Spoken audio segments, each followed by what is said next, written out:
customize this program.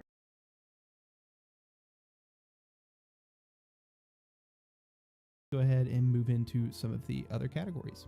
One of the main things that you need to be familiar with inside of OBS is the layout of what all is going on here. So this, for example, is your current scene that is selected, and we have scenes over here down in the bottom left-hand corner. And scenes are similar to like pages on a website, and inside of those pages or scenes, we need content, and that's where sources come in. So sources kind of, those could be images, webcams, display captures, video game captures, and stuff like that. And then our next part is our audio mixer, and this is where all the audio gets mixed down, and there's some advanced settings that we'll look at in a little bit inside of there.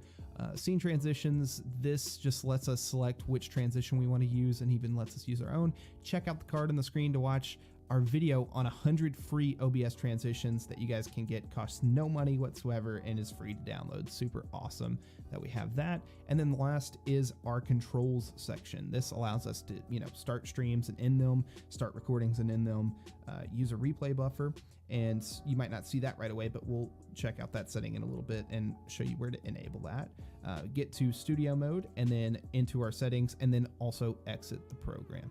All right, so before we get into all of the different setting menus that we're going to go through and pick apart piece by piece, I want to mention profiles. Profiles are used to save settings inside of the settings menu.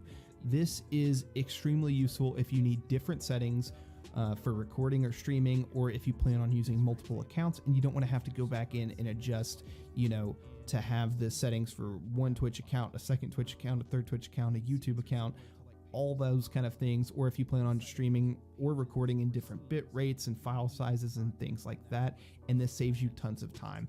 All you would do is click on profile, create new profiles, and then like I said, you can rename them, and whatever settings you make for that profile is specific to that one, and then you can create a new profile and then do other settings inside of those. Like I said, extremely useful if you plan on doing multiple accounts or just need a use case of where you don't want to have to mess with those settings over and over again. So without further ado, let's jump into the settings. To do so, we can click on the settings right here in the bottom right hand corner, or we can go to file and then settings. Either one should work for you. And we're going to be looking at our general settings first. So most of these settings are self-explanatory. If you would prefer to change like the language or the theme, you can do so here, and then automatically check for updates and stuff and open up stats and things like that. But most of these things people aren't really going to need, and they're, like I said, they're pretty self-explanatory, and you can go through here and see if any of these are applicable to anything that you want to use.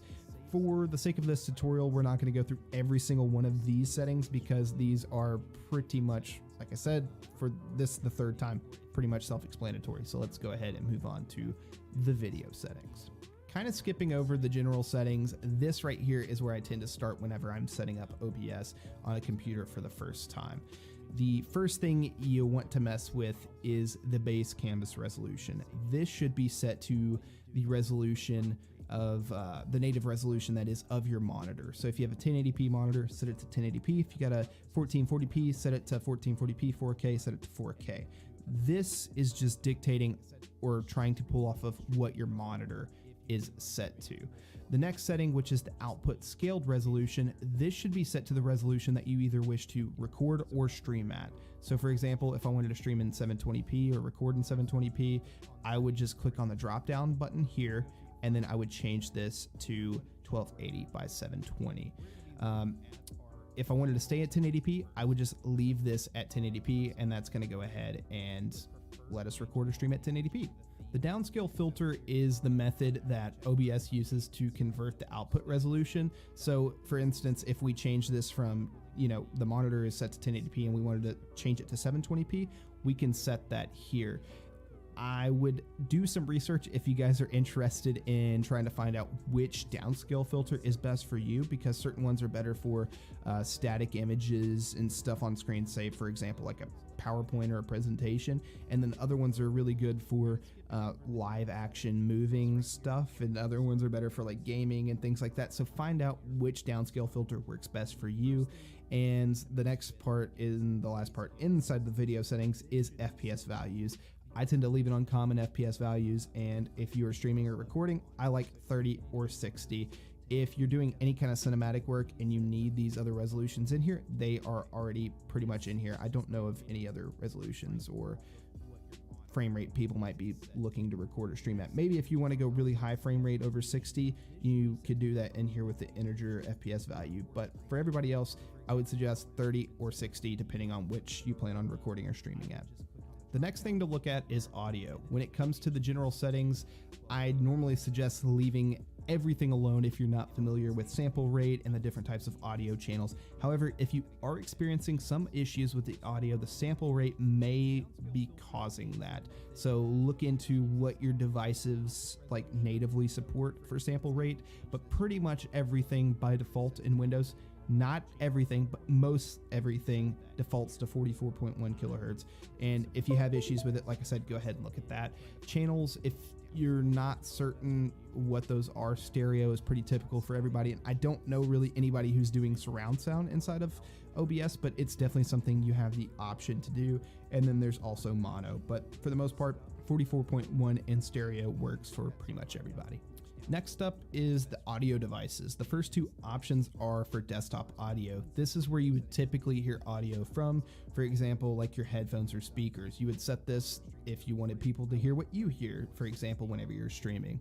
The other options are for microphones or auxiliary inputs. This is for devices that you would use to typically talk to people. So for example, like a dedicated microphone or a microphone that's built into your headset, you would select those here. I'm not too certain what the meters are typically used for, so I'm not going to act like I know what those are. And then moving down to advanced monitoring devices. Monitoring devices used for testing audio levels inside of OBS or just hearing back what is being played. And this is great if you're trying to use it to balance multiple audio channels at once. So if you had like 3 or 4 microphones inputted into OBS, this would give you a good understanding, and you could hear back of what all the audio sounds like kind of meshed together, and you could adjust those as needed. The last section in here is audio hotkeys, and you can enable push to mute and push to talk for your specific microphones. So this is a really cool feature that you can go ahead and do, and then you can even add a delay in for those push to talks or push to mutes. Moving over to the streaming settings, this is where you would go to go ahead and configure a stream. All you have to do is click on a service and then select your service from a drop-down menu. So for example, if we select something like YouTube, it's going to ask for a stream key.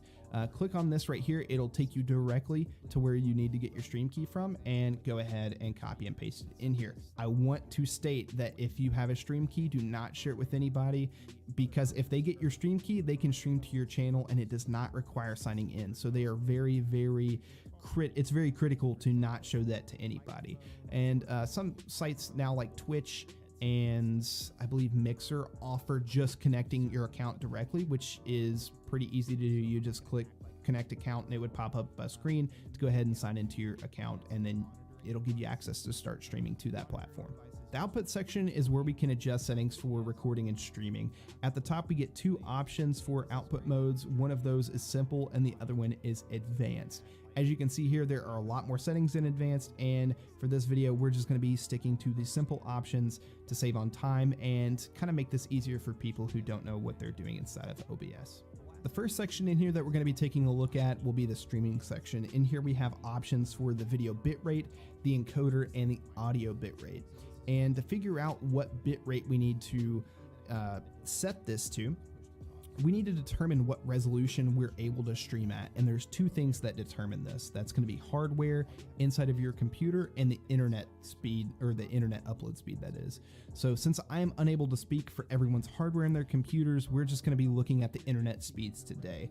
To check your internet speed, head over to a speed test website. I'm going to be running my speed test on speedtest.net to show you a setting that is actually pretty useful if you don't understand the speeds that well, because most speed test sites measure in megabits per second. However, most streaming programs like OBS use kilobits per second whenever it comes to setting bitrate, and converting from megabits to kilobits is not, difficult, but speedtest.net offers an option to measure the kilobits in the first place, so we don't have to mess with all of that. As you can see here, kilobits per second or kbps. So what we will do is go ahead and pull up that website.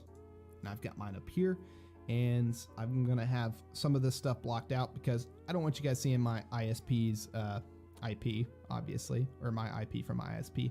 And what we're going to do is go ahead and click on the settings, and it will bring up an advanced menu. And then what we are going to do is where it says speed, we're going to change from megabits per second to kilobits per second. And then after we have changed that, we're going to go ahead and click go and run our speed test. All right, so after my speed test, we can see that I pulled 11,495 kilobits per second on this speed test, and we need to cross-reference that with Twitch's standards for broadcasting. And this gives us a recommended bit rate for whichever FPS that's in resolution that we plan on streaming at. So if we wanted 1080p 60 FPS, we would need a consistent at least 6,000 kilobits per second, and 1080p 30 frames per second, 4,500 kilobits per second, and then 4,500 for 720p 60 FPS, and you could see that there. So go ahead and cross-reference the speeds that you get with the resolution that your computer supports, and then also the speed as far as bit rate, what we got from our speed test, and what you would be able to pull or be able to use inside of here.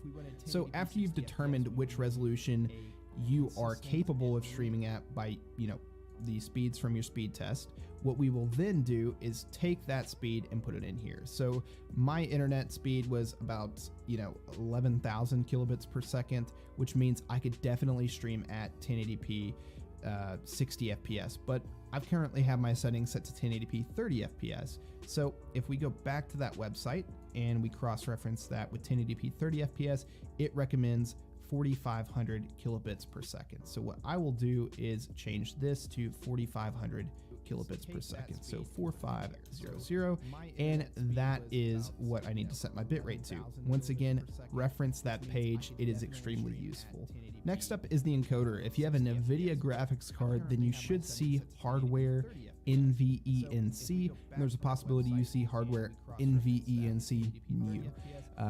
What I would suggest is if you have the hardware NVENC or NVENC new, go ahead and use those. Those are going to help your computer hardware. Go ahead and try it if that's all you have. If you're an audio wizard and understand audio quite a bit, then adjust the bitrate as you see fit, but for most streams and most people recording, 160 is perfectly fine. Next is the recording settings. This, in my opinion, is way easier to explain and is easier to set up, specifically because you don't have to run, speed tests to figure out what your bitrate needs to be and things like that, and internet speed doesn't dictate anything here because it's saving to your computer. The recording path is going to be where your videos are saved to, so click browse and which the more compressed they are, the worse the video quality will be, but the smaller the video size, the file size will be. So, the more you go up, the larger the sizes are going to be, but the better the video is going to be. From my experience, indistinguishable quality, large file size, if you've got enough storage space, is really good because the file sizes are somewhat manageable and the quality is really, really good. If for some reason you wanted to specify what the bit rate is, if you're like, hey, my stream looks really good